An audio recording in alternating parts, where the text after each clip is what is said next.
Hari ini kita suasana dalam pandemi corona yang melanda dunia saat ini, khususnya di negara kita di Indonesia. Nah, untuk menjaga hal tersebut, pemerintah memberlakukan agar tetap melaksanakan yang namanya 3M, protokol kesehatan. Yang pertama adalah yang kedua, yang ketiga, itu yang harus kita laksanakan dan pahami. Nah, sebelum kita lanjut dalam pelajaran, tentu kita akan membaca doa sebelum belajar. Nah, doa sebelum belajar, coba Nabil pimpin doanya. Mari kita membaca doa sebelum belajar. Doa dimulai. Doa selesai. Anak-anak sekalian, kepribadian Nabi Muhammad SAW ya merupakan pribadi yang sempurna. Ya, merupakan pribadi yang sempurna. Akhlaknya merupakan akhlak Al-Quran. Ya, merupakan akhlak Al-Quran. Allah sendiri memujinya sebagai orang yang pantas dijadikan teladan bagi seluruh umatnya. Nah ini, ya, bagaimana kepribadian Nabi? Mari kita ikuti uraian berikut. Ya. Nabi Muhammad SAW santun dalam menyampaikan kebenaran, tidak pernah berbicara keras, tidak pernah menghina orang, tidak pernah menjelek-jelekkan orang. Ya, karena memang memiliki sifat yang santun. Nah, akhlak budi pekerti. Nah, dari budi pekerti beliau tidak pernah membeda-bedakan atau memandang seseorang dari status sosial, ya, warna kulit, suku bangsa atau golongan. Contohnya, Nabi tidak pernah memandang antara si kulit putih dan si kulit hitam. Ya, tidak pernah membeda-bedakan. Semuanya sama. Antara rambut yang geriting dengan rambut yang lurus. Ya, semuanya sama. Tidak ada, itu dalam Islam tidak ada perbedaan. Ya. Nah, yang berikutnya adalah apa yang dapat kita teladani? Santun berbicara, itu semua ya. Ya, santun dalam perbuatan, santun dalam pengambilan keputusan, dan santun ketika berhadapan dengan orang yang membencinya.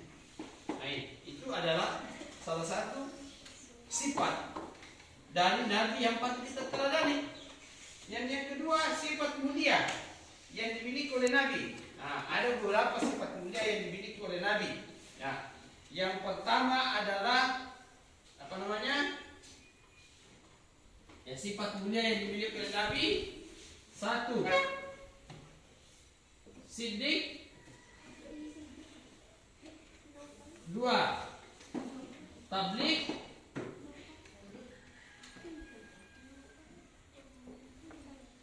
Tiga, amanah. Empat, fatona.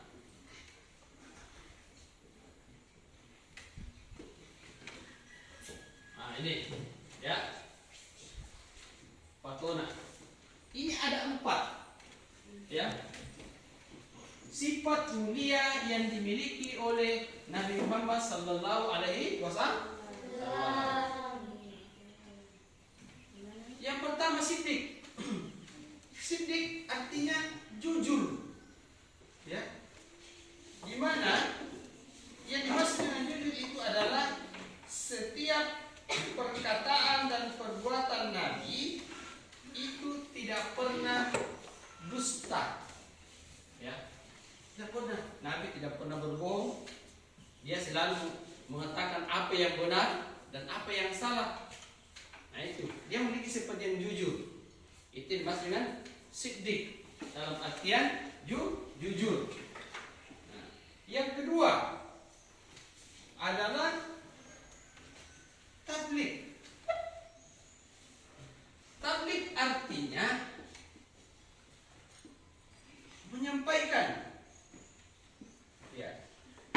seorang nabi dan rasul berkewajiban menyampaikan perintah dan larangan Allah, maka mustahil bersifat kitman atau menyembunyikan pesan. Tabligh menyampaikan. Tabligh ini kita bisa contohkan pada di daerah kita. Contohnya ada orang yang berdakwah di masjid. Itu menyampaikan tentang kebenaran.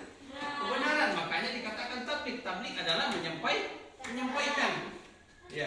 Jadi kalau ada orang yang menyampaikan kebenaran di depan umum, ya, maka itu sudah ciri-ciri orang memiliki tabligh, para ulama-ulama.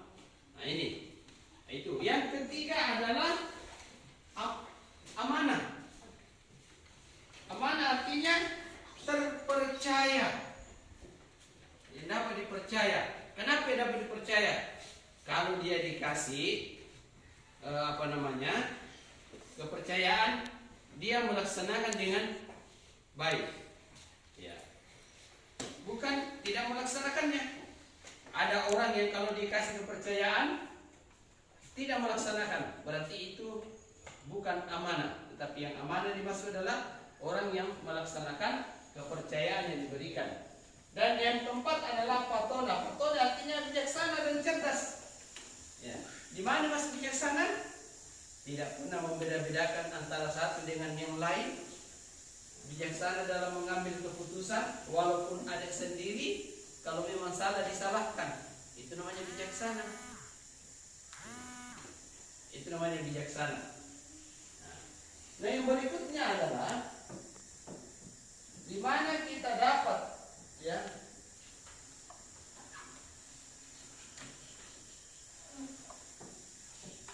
memperjelaskan bahwa Nabi Muhammad itu adalah Nabi yang mempunyai sifat yang mulia dan wajib dimiliki oleh setiap diri. Nah, ada yang mau bertanya? Angkat tangannya, mau bertanya? Oke, coba. Sila, dia bertanya. Apa yang dimaksud dengan amanah? Ya, pertanyaan yang sangat bagus. Apa yang dimaksud dengan amanah? Ya, tadi saya sudah jelaskan, ya, amanah itu adalah terpercaya. Dalam artian terpercaya ini apabila, ya, diserahkan kepadanya urusan, maka dia akan melaksanakan dengan sebaik-baiknya. Contoh, ya, di dalam kehidupan sehari-hari, orang tua kita memberikan amanah kepada kita untuk menjaga adik, ya, maka kalau memang memiliki sifat amanah, dia akan menjaga adiknya. Dia akan menjaga adiknya. Tetapi kalau dia tidak menjaga adiknya, berarti dia tidak memiliki sifat amanah. Kalau dia tidak menjaga adiknya. Nah, itu apa namanya yang dimaksud dengan sifat amanah. Sudah paham sila? Sudah? Nah, oke. Nah, kita lanjut. Nah, yang berikutnya adalah Nabi sebagai rahmat bagi seluruh alam. Nah, ini kedua, ya. Nabi sebagai rahmat seluruh alam.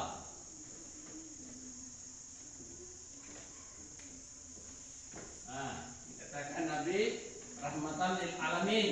Nah, ini.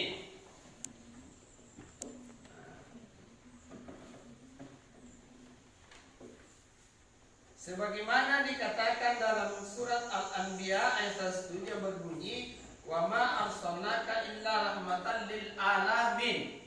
Ya, tidaklah kami mengutus kamu melainkan untuk menjadi rahmat bagi semesta alam. Apa yang dimaksud ayat ini? Nah, yang dimaksud dengan rahmatan lil alamin atau rahmat bagi seluruh alam semesta adalah mengajarkan tentang persamaan derajat manusia. Ya. Beliau juga penyelesaian masalah tidak boleh dilakukan dengan cara kekerasan. Nah, itu sebagai rahmatan lil alamin. Artinya bagaimana dia menjaga kedamaian di muka bumi. Itu yang dimaksud dengan rahmatan lil alamin. Nah ini. Di dalam permasalahan ini, Nabi mengajarkan tentang persamaan derajat manusia. Nah, yang saya katakan tadi, persamaan derajat manusia, siapa? Antara satu dengan yang lain tidak ada perbedaan. Si kaya dan si miskin tidak ada, sama saja derajatnya. Yang membedakan itu adalah satu yang miskin dan satu yang kaya. Tetapi derajat sama. Ya, tidak membedakan. Tadi yang saya katakan si kulit hitam dan si kulit putih. Tidak ada perbedaan. Kita tidak boleh menjelek-jelekkan antara satu dengan yang lain. Nah, yang berikutnya adalah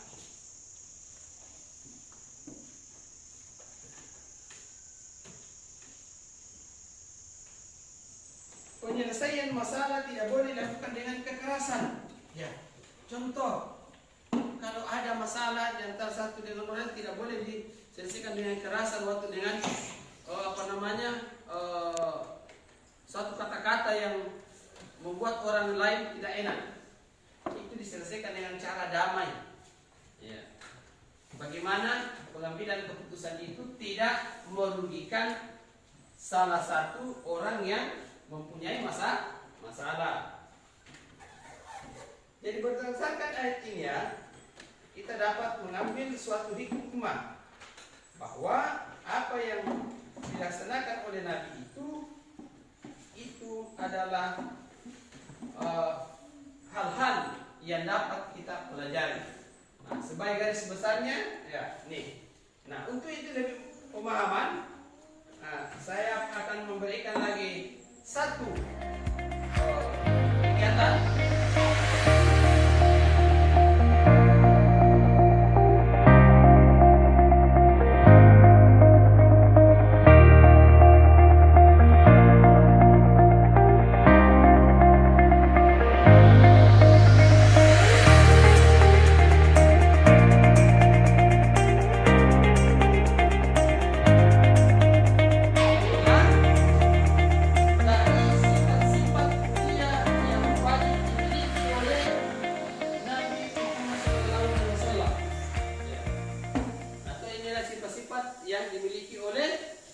Nabi Muhammad SAW yaitu tabligh, amanah, siddiq dan fatanah. Nah, ini saya sudah jelaskan tadi ya. Sudah dijelaskan tentang apa yang dimaksud tabligh, amanah, siddiq dan fatanah. Nah, berikutnya kita melangkah ke berikutnya yaitu rahmatan lil alamin. Nah, bagaimana saya katakan tadi, pemasangan rahmatan lil alamin. Nah, ini salah satu mengajarkan tentang persamaan derajat manusia. Nah, salah satu contoh bagaimana Nabi tidak membedakan derajat sesama manusia pada kisah Nabi, yaitu meletakkan Hajarul Aswad pada tempatnya. Nah, di mana pada saat itu diperebutkan oleh beberapa suku, sehingga Nabi memberikan solusi ya, dari beberapa suku yang memperebutkan ingin meletakkan Hajarul Aswad di tempatnya.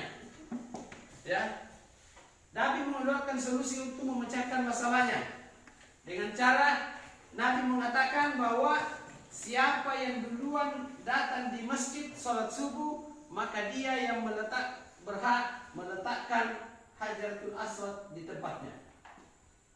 Nah, semua kepala suku menerima. Maka semua kepala suku bergegas, semua pada saat menjelang subuh tiba di masjid. Tapi apa yang terjadi? Yang duluan di dalam masjid adalah Nabi Muhammad. Ya, Nabi Muhammad yang duluan di dalam masjid. Sehingga apa yang terjadi?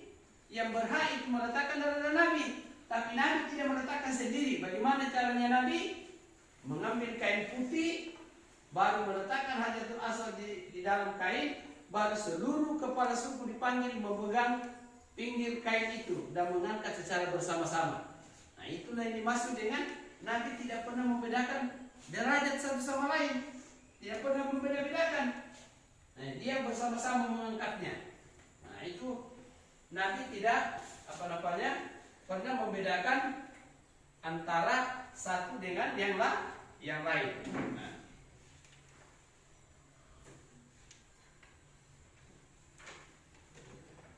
dari beberapa yang kita lakukan pada hari ini, ya, ada beberapa perilaku yang harus kita pahami. Yang pertama adalah perilaku Nabi yang kita harus teladani. Santun dalam berbicara, santun dalam perbuatan, dan santun dalam pengambilan keputusan. Nah, siddiq, amanah, tabligh, dan fatanah. Itu harus diperhatikan.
Dalam berbicara.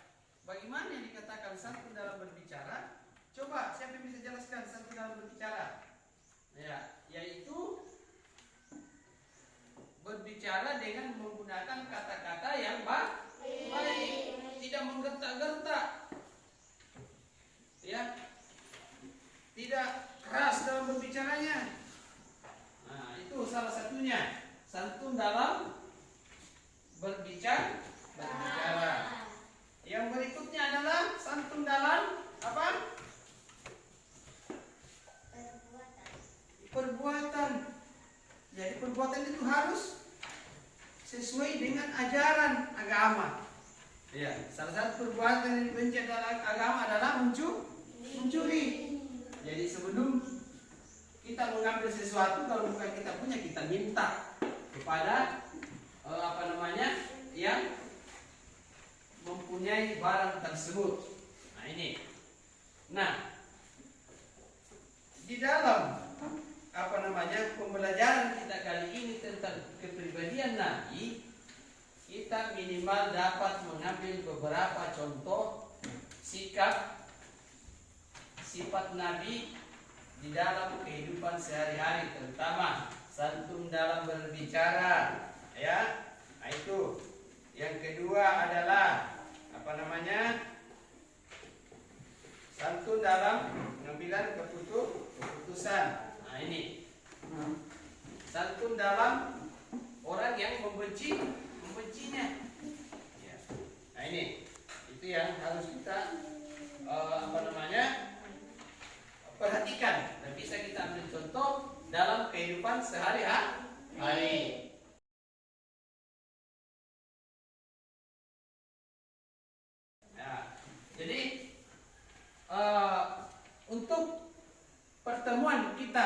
kali ini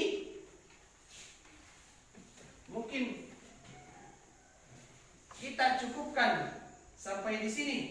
Nah, sebelum kita tutup pelajaran kali ini, ada beberapa hal penyampaian. Yang pertama, tetap menjaga protokol kesehatan. Yang kedua,